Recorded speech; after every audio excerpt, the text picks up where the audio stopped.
It was near the end of high school, 2006-ish, fall in northern Wisconsin. Perfect stomping around town weather. One Friday after school, I was over at my on-off high school boyfriend Jay's house playing video games, or whatever. Around 7 p.m., we typically would meet up with our whole crew at a local restaurant, but we still had several hours to kill. We were getting bored, missed those days, and it was so lovely out, so Jay suggested we go walk the train tracks on the west side of town.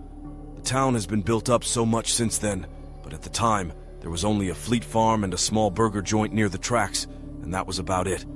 Miles of woods on either side surrounded the tracks, as it was perfect weather, and that doesn't last long in Wisconsin.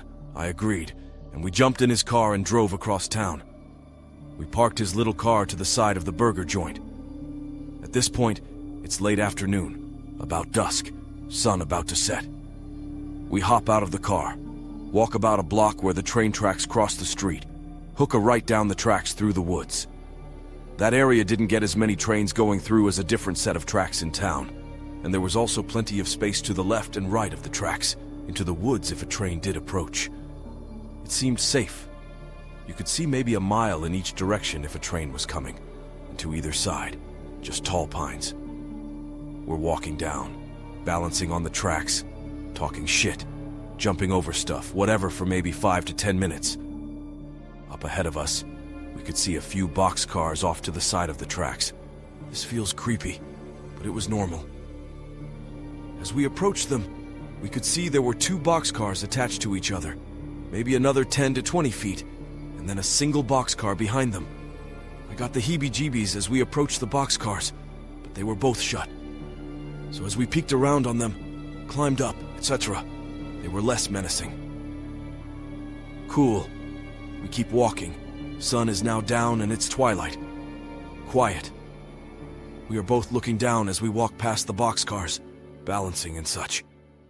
We get past them maybe another length of a boxcar when I just have the sense to look up.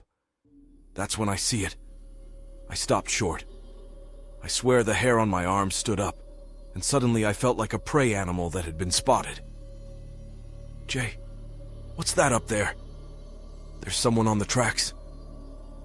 He stopped and looked up. What looked like maybe half a mile to a mile down the tracks, standing directly in the middle of them, was the shape of a person, or what I thought was. But for how far away it is, the figure was unnaturally tall, standing stiff and still, arms at sides, with what looked like the shape of a bowler hat or something. I can still picture it. Now, Jay doesn't fuck around with ghost stories and alien tales. He's a non-believer. But he saw it too. We need to go, he said. He grabbed my hand and spinned me back to the direction we came from. We were walking very briskly, but if you have ever been on train tracks, you know it's all small rocks and pebbles, so it's a little rough. About a minute passed. My heart was pounding, and I looked back over my shoulder. This person, who was originally about a mile away, was so much closer. It's like he suddenly jumped half the distance between where he originally was to where we were. But still the same sickeningly tall, featureless shadow with a hat, standing still, arms to sides, stood in the middle of the tracks. Jay! I actually screamed, making him whip his head around. I've never seen this guy scared. He grabbed my hand tighter and broke off into a sprint. Jay is about 6'2", and I'm 5'4", so his stride is a bit longer than mine.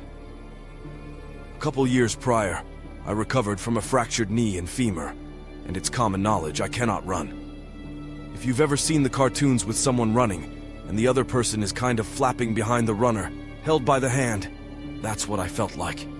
He took off. My legs moved, but my toes barely skimmed the tracks. We ran past the boxcars off to the side, and as we're about to get past the 2 that are hooked together, I stole one more frantic look over my shoulder. There he was, 1 boxcar away, same weird proportions, like a dark, opaque shadow.